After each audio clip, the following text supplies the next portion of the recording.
1st of November 1700, Charles II of Spain dies aged 38, leaving the Spanish throne to Louis XIV's grandson Philip, Duke of Anjou. With the prospect of a Franco-Spanish superstate a real possibility, England, the Dutch Republic and the Habsburg monarchy renews the Grand Alliance in an attempt to stem Louis XIV's ambitions. Today we're going to skip forward to the 5th year of the war for some action in northern Italy. Louis XIV set the French target for the 1705 campaign as Turin, capital of Savoy. However, the success of the Allies during the previous campaign in 1704 had given the Imperialists the means to send reinforcements over to Italy. The French forces in Lombardy were holding a line along the Oglio River, under the command of the Duke of Vendôme. The French forces quickly abandoned these positions when the Imperial army advanced and instead moved towards the Adler. Prince Eugene, whose aims were to relieve pressure on Turin, began moving down the Adder, threatening Milan, but was blocked by 10,000 troops at Cassano. This was only a feint, and the Duke then began a move south towards Mantua, but Eugene then doubled back, hoping to catch the French forces at Cassano by surprise, and cross before Vendôme could reinforce them. The Adder, a deep and fast-flowing river, had limited crossing points, especially for large bodies of troops. The town of Cassano had a stone bridge, but the area surrounding was divided by numerous small streams and canals. The battle started around 1 PM, with the Imperialist forces advancing on the French positions. After 30 minutes of artillery fire, a column on Eugene's right wing launched an attack against the Ritorto Bridge.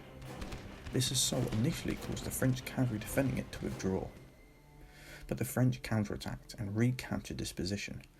After some intense combat, the Imperialist forces managed to gain control of one of the gates, reducing the water level and allowing their forces to ford the canal. At 2 PM, Eugene sent forward another assault, with attacks on the bridge and along the canal.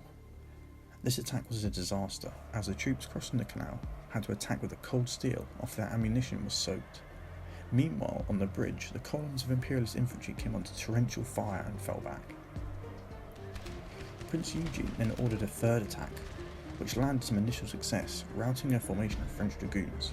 Some troops even managed to form up on the other side, pushing the French troops back into the Adder. It was around this time Eugene ordered the Prince of Anhalt, in charge of Imperialist left wing, to attack. Again, this attack scored initial success, but was forced back by the French counterattack. These attacks continued for about 3 hours, but couldn't gain control of the canal. During this time, Prince Eugene on the left wing had to sustain fire from multiple sides, and his losses gradually increased. The battle lasted until 5 PM, with neither side gaining the upper hand. Both sides returned to their initial positions. The losses are estimated at around 5,500 for the Franco-Spanish force and around 4,000 for the Imperialist army. But who really won this battle? Most suggest it was inconclusive, as both sides remained on the field, but the French had stopped the Imperialist army from crossing the Adder. Although Eugene had stopped the French forces sieging Turin in 1705, and this was arguably his aim for this campaign. Anyway, let's get on with the refight and see if I can get a different result. I'll be using Twilight of the Sun King to refight the Battle of Cassano today. I used this series of rules for all the 17th and 18th century conflicts I wargame. If you have any questions about the rules, just ask me in the comments and I'll get back to you.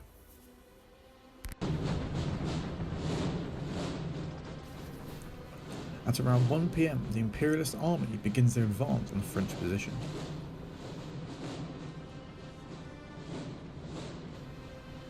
Prince Eugene gallops forward to observe the French deployment. French guns open up on Prussian infantry as the Imperialist army deploys across the canals.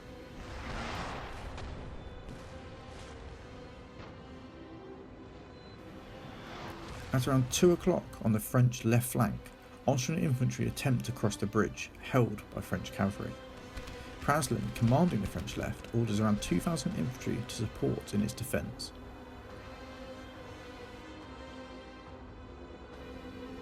In response, Eugene orders additional attacks along the French wing in an attempt to relieve pressure on the main assault.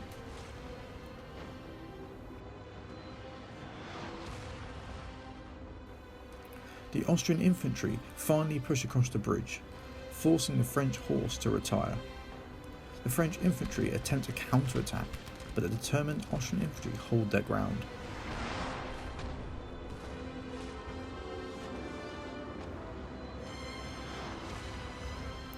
Eugene's attacks in the centre bogged down as French infantry defend the canal, inflicting heavy losses on the Imperialist troops. With the water level of the canals diminished, Eugene's left wing begins its assault on the French line. Prussian infantry lead the way, coming under heavy musket and artillery fire as they cross.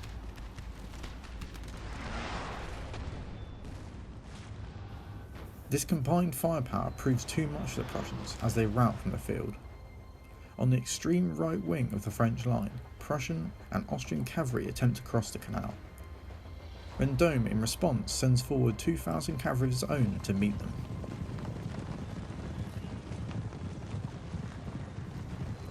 Back to the east, Eugene's superior numbers come to bear, as multiple Imperialist regiments manage to cross the canal. With his wing crumbling, Praslin makes a desperate appeal to Vendôme for reinforcements.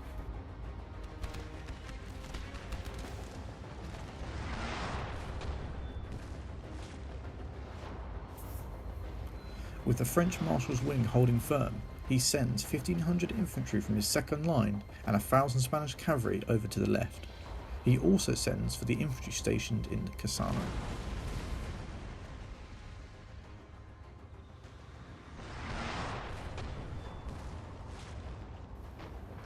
The Prince of Arnold, commanding the Imperialist left, attempts one final attack on the thin French flank, but Vendôme's men stand firm and repel them. Meanwhile, in the centre, French reinforcements arrive, just in time to stop a complete breakthrough. But Eugene plugs more and more Imperialist troops into the fight. From his wing, Vendôme can see Imperialist infantry marching towards Cassano, and a stream of French routing in all directions. He orders his cavalry to screen while the rest of his infantry retreat east.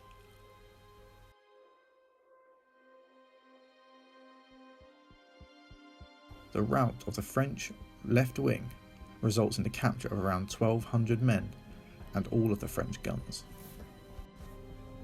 My refight ended in a major victory for Eugene's Imperial army, capturing the town of Cassano and inflicting more than twice as many losses on the French army. Thanks for watching, guys. I hope you enjoyed. If you have any questions or suggestions, just leave them in the comments, and hopefully I'll see you on the next one.